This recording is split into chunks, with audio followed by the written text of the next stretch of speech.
नमस्कार, मैं Ranveer Singh lotus entertainment में आपका हार्दिक स्वागत करता हूं। मित्रों, आज मैं आपको घोर कलयुग के बारे में बताने जा रहा हूं, जो अभी पूरी तरह से शुरू भी नहीं हुआ है, क्योंकि अब से 5551 वर्ष पहले इसकी शुरुआत हुई थी। कलयुग की पूरी उम्र 4,32,000 वर्ष है। आगे चलकर जैसे जैसे समय गुजरता जाएगा, धर्म का नाश और पापाचार में इजाफा होगा।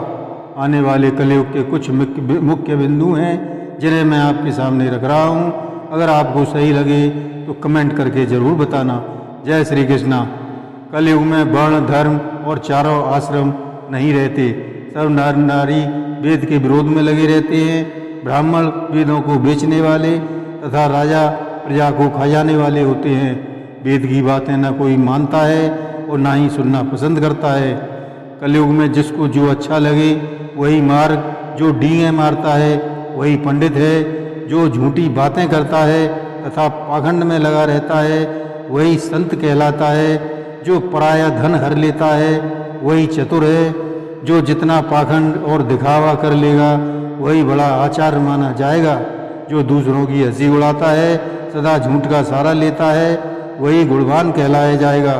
कलयुग में जो आचार भ्रष्ट और वेद मार्ग को त्यागे हुए है वही ज्ञानी और वैरागी है, जिसके बड़े बड़े नख और लंबी जटाएं हैं। कलयुग में वही प्रसिद्ध तपस्वी कहलाएगा, जो अमंगल वेश और अमंगल भूषण धारण किए हैं और भक्ष अभक्ष सब खा लेते हैं वही सिद्ध योगी और पूजनीय माने जाएंगे।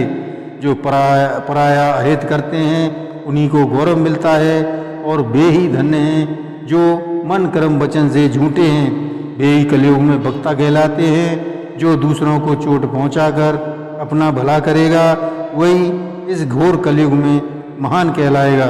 कलयुग में सब पुरुष स्त्री के बस में होंगे और वे स्त्री के इशारे पर नट के बंदर की भांति नाचेंगे।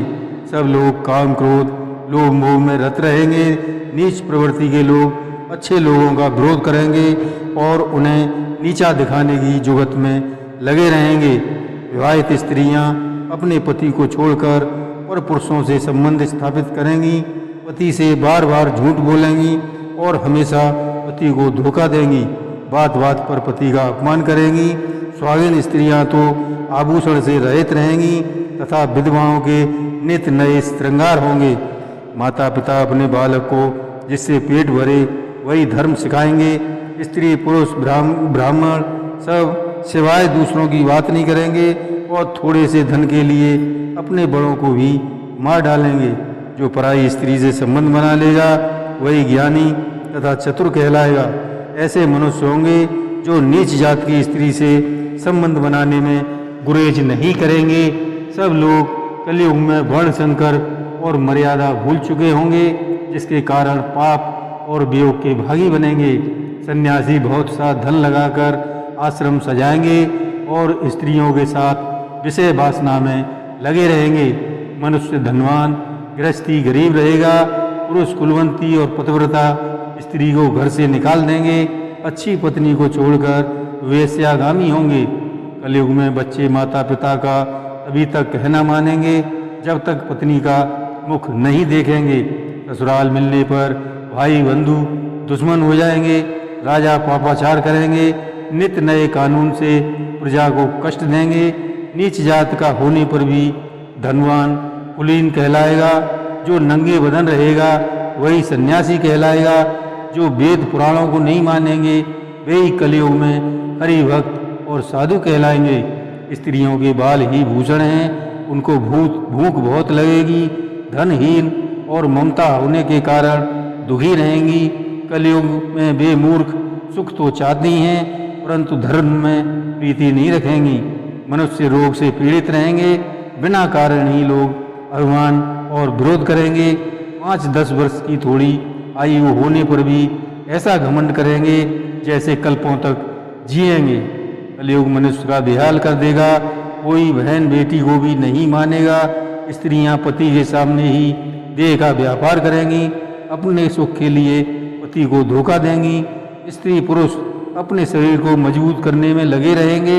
मनुष्य की आयु सिर्फ 25 वर्ष रह जाएगी।